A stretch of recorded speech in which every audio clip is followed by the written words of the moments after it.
अलिफ लैला। गरीब मजदूर की कहानी। घर की मालकिन जुबैदा ने सहारा लेने के लिए आए सभी लोगों के बारे में थोड़ी थोड़ी जानकारी हासिल करने के बाद ने मजदूर को अपनी कहानी सुनाने के लिए कहा। अपने पीछे एक लंबे चौड़े आदमी को तलवार लिए खड़ा देखकर मजदूर डरी आवाज में अपनी कहानी सुनाने लगा। उसने कहा कि मैं इस घर में दूसरे लोगों से पहले आया था, लेकिन मेरा इरादा बिल्कुल भी गलत नहीं है। मैं बस हर रोज की तरह सुबह सुबह काम की तलाश में बाजार के लिए घर से अपनी टोकरी लेकर निकला था। बाजार पहुंचने के बाद अपना खर्च निकालने के लिए मैं इधर उधर काम ढूंढने लगा। तभी वहां आपकी बहन अमीना मुझे दिखी। जैसे ही मैंने उनकी तरफ देखा, उन्होंने मुझे इशारे से बुलाया। मैं भी काम की उम्मीद में उनके पास चला गया। फिर अमीना ने मुझे कुछ सामान दिया और अपने साथ चलने के लिए कहा। वो मुझे सबसे पहले एक जूस बेचने वाले के पास लेकर गईं। उससे उन्होंने काफी देर तक बातें की और मैं बाहर खड़ा उनका इंतजार करता रहा।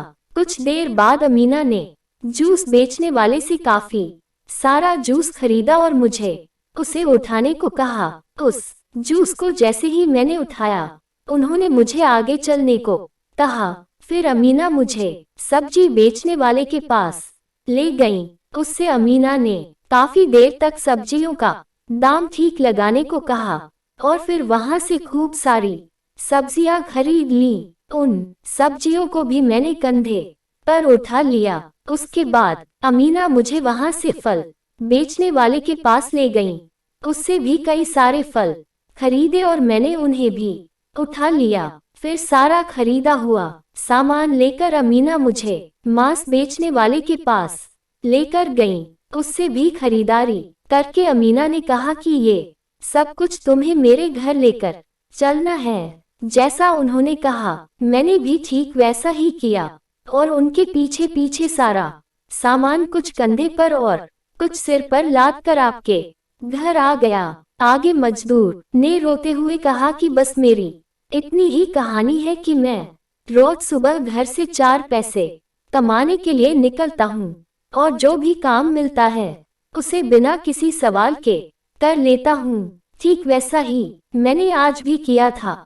बस आज के दिन मुझे आपकी बहन ने काम दिया और उनका कहा सारा काम मैंने किया। इसके बदले में मुझे यहाँ कुछ देर रहने को कहा गया और सभी ने सम्मान व आदर दिया। मुझ गरीब को इससे ज्यादा क्या चाहिए। आप लोगों का दिल इतना बड़ा है कि मुझे आपने भरपेट खाने को भी दिया, लेकिन मुझसे क्या गलती हुई मुझे समझ नहीं आ रहा है।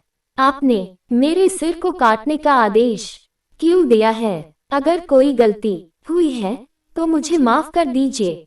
मैं आपका दिल नहीं दुखाना चाहता था। मेरे सिर के ऊपर से तलवार हटवा दीजिए। मजदूर की बातें सुनकर जुबैदा बोली, मुझे तुम्हारी बातों में सच्चाई नजर आ रही है। अब तुम यहाँ से चुपचाप चले जाओ और दोबारा लौटकर मेरे सामने मत आना। जुबैदा की यह बात सुनकर मजदूर के ऊपर तलवार लिए खड़ा व्यक्ति हट गया। यह सब देखकर मजदूर खुश हुआ क्योंकि उसकी जान बच गई थी। ऐसी ही वीडियो देखने के लिए हमारे चैनल को सब्सक्राइब करें।